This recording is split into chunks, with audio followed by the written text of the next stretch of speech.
Last month, Premier Chris Minns announced at the New South Wales State Labor Conference and later, along with Minister Ron Honig and Minister Steve Wan, a whopping $252.2 million investment in the New South Wales Government to employ 1,300 new apprentices in local government. The first batch of new apprentices and trainees are set to start work early next year. The type of apprenticeship available will depend on the workforce gaps at the specific local councils, but it could include plumbers, engineers, civil construction workers, mechanics, planning cadets and electricians, like me. This announcement is important as there are widespread skills shortages. The most recent local government workforce skills and capability survey by the Australian Local Government Association found that over 91% of participating councils were experiencing skills shortages. Across Australia, half of the technicians and trades occupations categorised by Jobs and Skills Australia are short-staffed, making technicians and trades the most common category experiencing shortages. I note that electricians are among Australia's top 20 occupations in demand. Let me take this moment to say, Mr. President, that working as an electrician is a fantastic job, which I can vouch for firsthand. A little public service announcement: anyone out there considering a trade should definitely choose to become a tradesperson and, if you're lucky enough, a sparky. Another finding of the survey was that the local government workforce is ageing. As workers retire, we need to ensure we have others to fill their roles. The 1,300 new apprentices will assist in addressing this.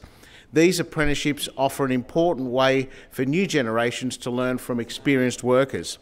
The investment in apprentices will particularly positively impact regional communities, as councils are the major employers in many regional areas. Skills shortages are also particularly felt in our regions compared to our cities. Local training facilities will receive a boost as a result of these newly created jobs. I note training gaps also exist across Australia. There are also many wins in this investment. It creates new opportunities for young people while addressing critical local workforce training gaps. None of this would be possible without the strong advocacy of the United Services Union. The USU has been running the Council Services by Council Workers campaign since 2021, calling for a stop to the privatisation of council services. In particular, this campaign highlights the need to support secure work. Unlike those opposite, this side of the House is anti-privatisation, and not just that, we're actually creating more jobs for the people of New South Wales.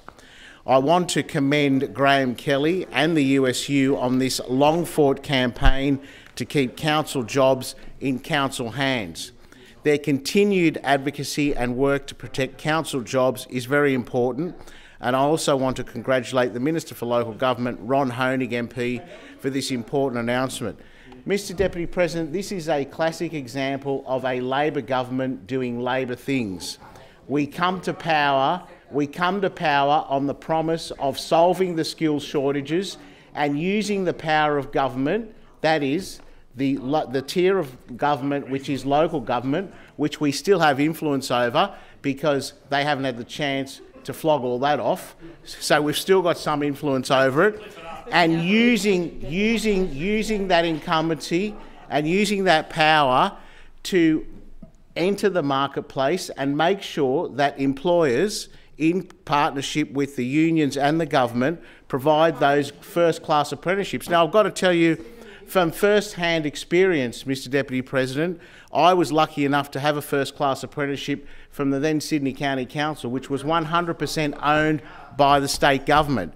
This is an example of those things coming back into the economy because you have a Labor government which addresses the skills shortages and wants to use their power in the market to influence it for the better.